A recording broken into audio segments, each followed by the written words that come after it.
Dumating na nga pala yung hinihintay ko at sinundo na nila ako sa may bahay. Bali ngayong araw nga pala ay show na namin sa may Ribnik. Ito yung sinasabi ko sa inyo mga karepa dati na meron kaming dance show ng aming mga grupo ngayong June 7. Kaya sobrang excited na ako. Bali ang kasama ko nga pala si Julia at ang family niya. Ang bait nga nila mga karepa. Nung isang araw nagchat sa akin si Julia at ang sabi niya kung pwede daw ay sumabay ako sa kanila at kung gusto ko daw. Kaya ayun, ang sabi ko, sige, maraming salamat. Pero kung hindi nila ako susunduin, sasakay naman ako sa may bus. Magbabas na lang sana ako. Pero sabi sa akin ni Julia, medyo mahaba ang biyahe. Kaya mas maigi na lang na sumabay na lang daw sa kanila. O diba? Ang bait nila no? At siya nga pala, hindi pa pala ako nagpapakilala. Intro muna tayo. Hi! Ako nga pala si Fred. Isa akong OFW dito sa may bansang Poland. At tara, samahan niyo ako sa new journey ko. Makalipas nga ng ilang biyahe namin, nakarating na rin kami. Mamaya pa namang alas 3 yung aming show. Pero 9 AM kami pinapunta sa may venue. Pagdating ko dito, grabe ang daming tao. Kahit kasama ko nga pala sila Julia, nahihiya pa rin ako. Ako lang kasi ang nag-iisang Asian. At lahat ng mga kasama ko dito ay Polish. Pero okay lang yun, kahit nahihiya ako, nilalakasan ko yung loob ko. Bali pumasok na nga kami sa may loob. At itong venue na to ay merong dance studio. Dito muna kami lahat. Medyo konti pa nga at mamaya may mga darating pa. Kaya nga pala maaga kami pinapunta dito dahil magpa-practice pa kami. At mamimili rin kami ng mga costume na susuotin namin para mamaya. Marami nga pala yung mga costume at iba-iba. Dahil marami yung mga sasayaw, magpapalit sila ng mga costume pagkatapos ng una at pangalawang sayaw nila. Ako kasi isang beses lang ako sasayaw. Hindi kasi ako makaka-attend sa iba pang mga practice nila. At yung mga practice na yon, iba't ibang mga sayaw. Mga ilang sandali lang, dumating na rin yung ibang mga grupo. Kagrupo rin namin sila sa Masterworks. Ang kaso nga lang, sa iba silang mga lugar. Nagkikita-kita lang kami at nagkakasama kapag may event at meron dance contest. Tingin nyo mga repa, nakakatuwa. Sumasama sila kapag nag-vlog ako. Alam nyo ba, lagi nilang inaabangan yung camera ko. Kapag nag-vlog na ako at tinaas ko na ito, pupunta sa likod ko at sasama silang lahat. Nakakatuwa ang mga kagrupo ko, no? Tapos kapag napanood nila yung sarili nila, magko-comment sila na, uy, ako yun ah. Medyo nakikipag-usap na nga rin pala sa kanila para kahit pa paano maging ka-close ko naman yung mga kagrupo ko. Lumabas nga pala muna ako para bumili sa may tindahan. Bibili kasi ako ng inumin. Nakalimutan ko kanina yung tumbler na nilagyan ko ng tubig. Saka mamadali ko, ayun, naiwanan ko. At hindi lang yon, hindi ko rin alam kung naiwan ko or nawala ko yung aking ATM card. Nagbabayad kasi ako at sabi ko, card yung pambabayad ko. Ang kaso nga nang wala yung card ko sa wallet. Buti na lang mga karepa, meron pa akong mga barya. Pagbalik ko sa may venue, magsisimula na nga pala yung practice namin. At lahat kami pumasok na para mag-ready. Ganito nga pala ang loob ng venue. Grabe ang laki at ang daming manunood mamaya nito. Medyo kinakabahan ako na merong konting excitement. Kaya nire-relax ko na lang yung sarili ko. Hindi na ako sanay. Dati sanay ako. Dahil matagal-tagal na rin na hindi ako nakakasayaw. At hindi ko na rin nararanasan yung mga event na to. Medyo naninibago siguro ako. Ito na nga mga karepa.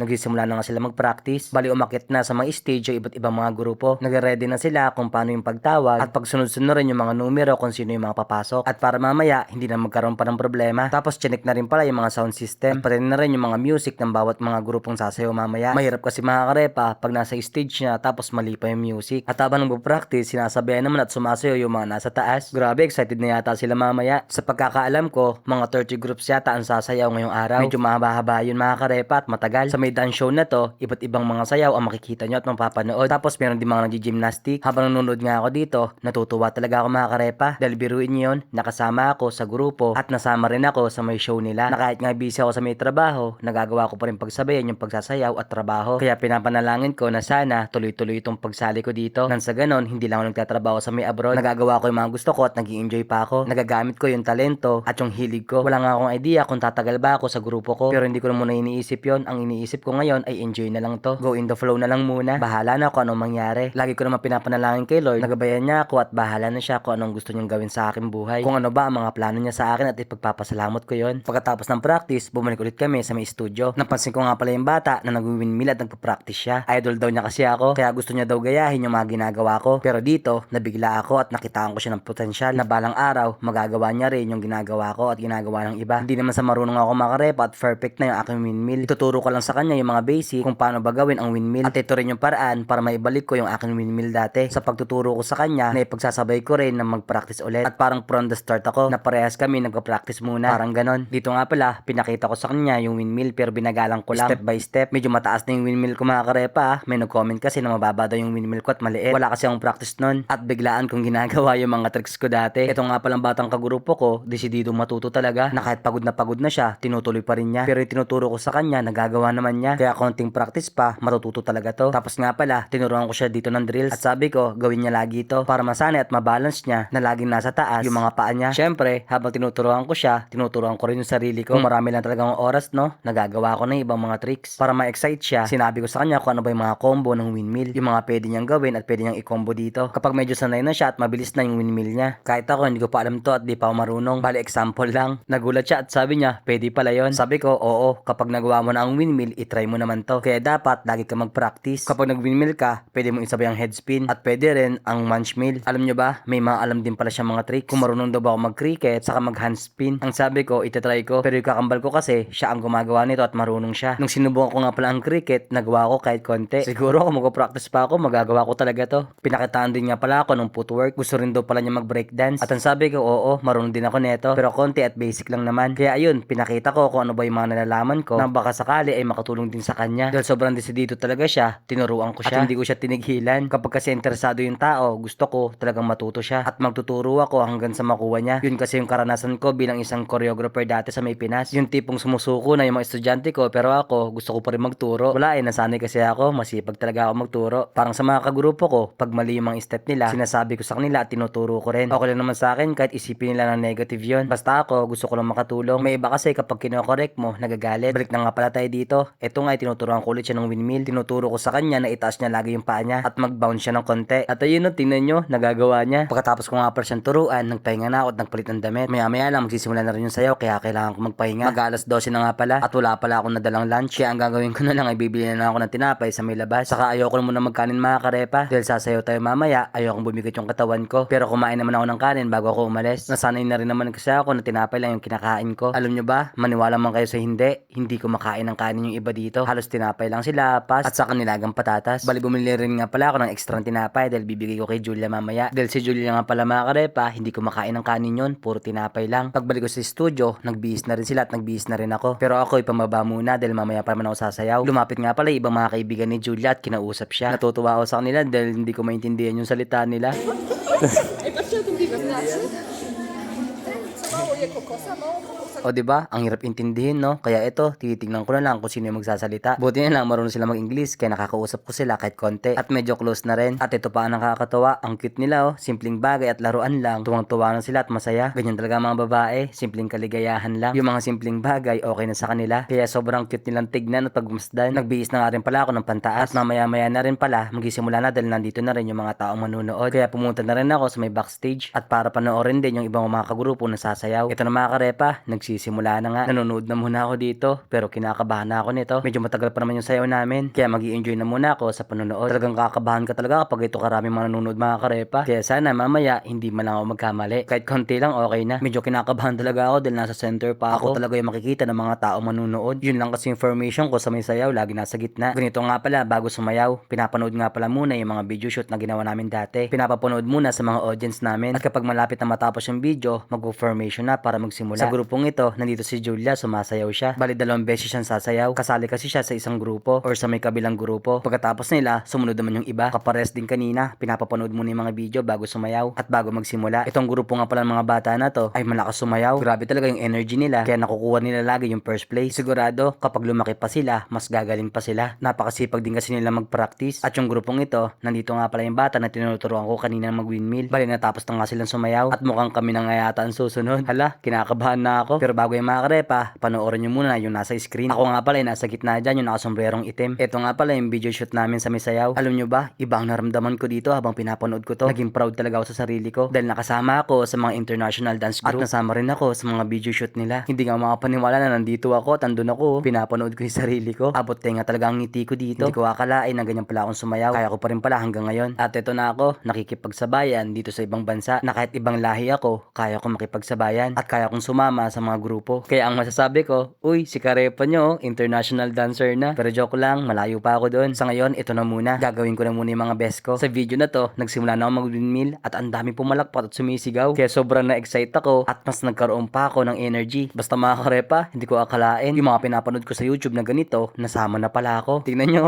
ngiting wagi. Ito nga lang pala yung video na may papakita ko sa inyo. Wala kasing nakapag-video sa amin. Kaya itong video na to, hinanap ko lang sa mga Instagram na mga kasama ko. At nalaman ko, may mga nag-video pala sa amin at ibang mga grupo yon. Maraming salamat. Nasa harap ako mga Karepa. Todo hataw talaga. At pinakita ko ang lakas at galing ng Pinoy na kahit pagod na, hindi hihinto sa pagsasayaw. Tulad nito, sumasayaw ako pero magka-tumbling pa ako mamaya. At sa may sayaw namin, wala pa akong pahinga. Pagkatapos ko mag-tumbling, sasayaw naman ako ulit. Dire-diretso yun mga Karepa. Kaya sobrang hingal na hingal ako pagkatapos nito. Ay so wakas, natapos din ang sayaw namin. Grabe yun, halos mawalan ako ng hininga. Pero ginawa ko talaga, tinuloy-tuloy ko pa rin. Pagbalik ko ng studio, uminom agad daw ng tubig. Sobrang uhaw ko. Tapos nilapitan nga pala ako ni Julia at At sabi niya, ihati daw nila ako mamaya sa pag-uwi. Maraming salamat ulit. Okay yun, hindi ako maghihintay ng schedule ng bus, makakauwi ako kagad. Nagbihis na nga pala ako at bumalik ulit ako sa may stage. Manonood na muna ako ng ibang mga sumasayaw. Marami pa naman sasayaw at mamaya pa matatapos. Susuporta muna tayo sa ibang mga grupo dito. Makikipalakpak at sisigaw. Habang nag-vlog ako, sumasama yung mga katabi ko. O ayan kasama na kayo sa vlog. Mapapanood nyo naman yung sarili nyo. Sigurado mga karepa, matutuwa na naman sila nito. Fast forward nga, ito na nga pala ang pinakalas na sayaw nila. Yung mga iba't ibang mga grupo kanina, nagsama-sama na sa isang grupo. Ito na kasi yung pinaka-final show. Bawat mga grupo, papasok, lalabas, tos sasayaw ng iba't ibang mga sayaw. Sumayaw na nga rin pala dito yung choreographer namin na si Miss Rosalia. Grabe, ang galing talaga niya, no? Ang lakas talaga niyang gumalaw. At kasama niya rin pala yung paborito niyang kasayawan, si Milena. Pagkatapos nila, pumasok naman yung iba. Yung music nga pala na ginamit nila, paborito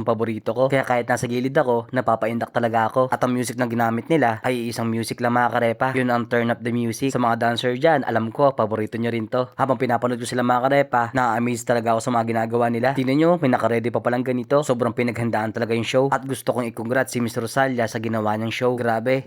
Sobrang solid ng show na to. Para sa akin, napakagandang memories to. Alam nyo, kung marami lang talaga akong oras, nakasama ako sa mga sayaw nila. Medyo nabitin kasi ako eh. Gusto ko rin yung sumasayaw rin ako sa ibang grupo. Siguro kung dito na ako titira, magagawa ko na yon. Magiging free time na ako dahil hindi ko na kailangan magtrabaho pa araw-araw. Kasi tulad nga pala ng isang araw, sinata ko ni Sir Lucas, yung leader nila sa Masterworks, at tinatanong niya ako kung gusto ko daw ba magturo at maging choreographer sa may studio. Magtuturo daw ako ng sayaw sa mga estudyante rin nila at tuturuan ko rin daw yung mga kagrupo ko. Maganda sana yon, extra income din. Pero malabong mangyari yun mga karepa. May trabaho kasi ako. Pagkakataon na sana yon, sayang. Yun pa naman yung pangarap ko na kung sakali man napala rin ako na tumira dito sa may Poland, magiging choreographer na ako dito at magtuturo na rin. At kikita rin ako ng pera kagaya nila. Kagaya ng mga choreographer namin at leader namin. O siya mga karepa, tapos na nga pala ang dance show namin. At lahat kami ng mga kagrupo ko at ibang mga grupo nagsipagpuntahan na sa may stage. Nagsama-sama kami lahat dito para magpasalamat sa mga manonood. Maraming salamat po sa panonood at salamat dahil nag-enjoy po kayo. Ang sarap sa pakiramdam na nandito ako, nakatayo at naririnig ko ang sigawan at palakpakan nilang lahat. Grabe, ganito pala ang feeling kapag nakasali ka sa mga show.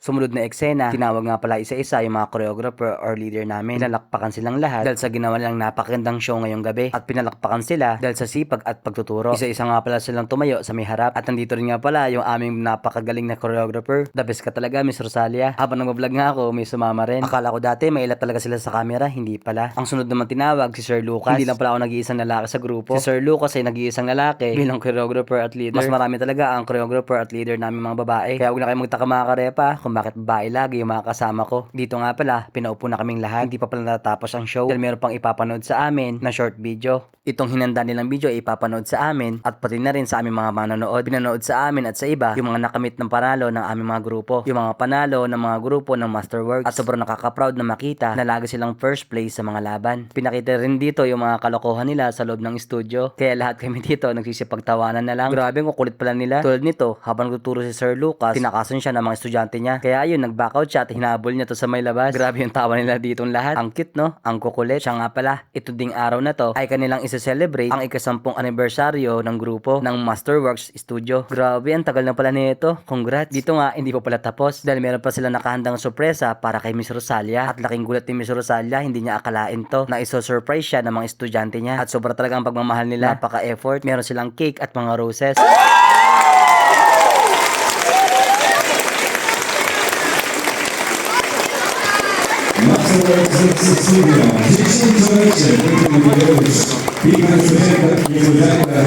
Paglapit ni Miss Rosalia, niyakap siya ng lahat, inabutan siya ng mga roses. Kaya si Miss Rosalia, medyo naiiyak na sa part na to. Hindi ko man siya manlapitan dahil nahihiya rin ako dahil maraming tao. Pero congrats at proud na proud ako sa'yo, Miss Rosalia. Sobrang bait niya kasi mga karepa, kaya minamahal siya ng lahat. At pati rin nga pala si Paulina, nilapitan din nila, niyakap nila at inabutan din ng mga roses. Kahit siya, hindi niya rin mapigilan ng pagluha. Sa inyong dalawa ni Miss Rosalia, proud ako sa inyo dahil nakita ko yung kasipagan yung dalawa. Counting oras na lang, matatapos na nga pala ang aming show. Mag-blow the candle na lang, okay na. Lumabas na nga rin pala ako ng stage at uuwi na rin kami neto. I-chat ko na lang si Miss Rosalia mamaya. Marami kasing tao, di ko siya malapitan. Paglabas nga pala namin, nakasalubong ko yung tatay ni Julia. At sabi ni Julia, gusto daw ako ng tatay niya na makausap at makita. Tuwan-tuwa siya sa akin, no? Ang bait din kasi nila. O diba, kahit papano, nakakatagpo ako ng mga mabait na tao. At sobrang gaan ang loob nila sa akin at sobrang gaan din ang loob ko sa kanila. Ito yung sinasabi ko dati, na ipakita lang natin na totoo tayo. At ipakita natin ang pakikisama at magandang pakikitungo sa kapwa. Lumabas na nga rin pala kami ni Julia at pupunta na kami sa may sasakyan. Hinihintay kasi kami ng nanay niya doon. Ang buong pamilya nga pala nanay ni Julia ay nandito para manood. Pagdating namin sa sasakyan, tuwan-tuwa yung nanay niya na nakita ako ulit. Grabe no, nagustuhan nila ako. At syempre, nagustuhan ko rin sila dahil sobrang bait nila sa akin. Simula nung hinahatid nila ako, nagkakapalagayan kami ng loob. Kaya feeling ko, pamilya na kami. Si Julia at yung kapatid niya ay sister ko na. Tapos sila, mama at papa ko na. Kumbaga may second family na ako dito sa may Poland. At nung sinabi ko sa kanila yon, grabe, tuwan-tuwa sila. Sa loob ng sasakyan, nagtatawanan kaming lahat. May sinabi nga pala yung magulang ni Julia. Nung una nga, hindi ko maintindihan yung sinasabi nila. Kaya si Julia ay nag-translate na lang para mas malino at mas maintindihan ko. At ang sabi nga pala nila sa akin, excited daw yung grandma nila na makilala ako at ma-meet daw ako sa personal. Pero yun, hindi ko pa nakakasama yung grandma nila. Pero nagustuhan din niya ako. Sobrang excited na rin ako na may-meet ko rin yung lola nila. Kaya sabi nila sa akin kapag daw day off ko, sabihin ko daw kila Julia. At punta daw ako sa may bahay nila para kumain. Ipagluto daw nila ako ng Polish food. Grabe no, sobrang bait nila sa akin. Hinatid na nga pala nila ako sa may bahay. Bumaba na nga pala ako, nagpasalamat. Hanggang dito na ang aking vlog. Maraming salamat nga pala sa mga nanood at nag-enjoy sana kayo.